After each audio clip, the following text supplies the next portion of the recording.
Halo msikilizaji wa Sauti ya Matangazo, tumepokea taarifa mbaya za huzuni, taarifa za majonzi, taarifa za simanzi, taarifa za msiba kutoka kwa familia ya Mbenya wa Igodima Chunya.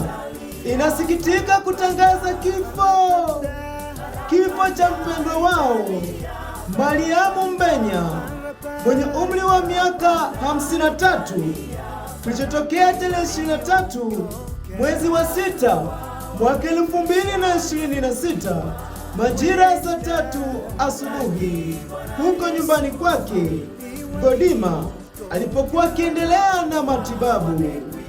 Mwili wa marehemu kwa sasa upo mochwari ya hospitali ya wilaya Chunya na msiba upo nyumbani kwa marehemu Godima Chunya.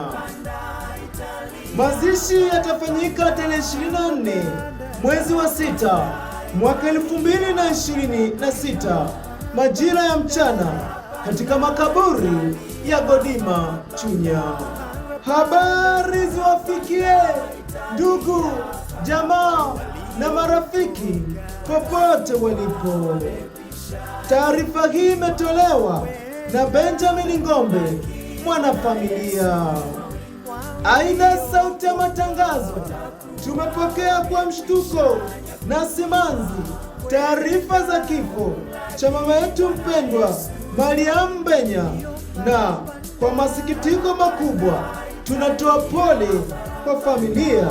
Pia tunaungana nao katika kipindi hiki gumu cha maombolezo.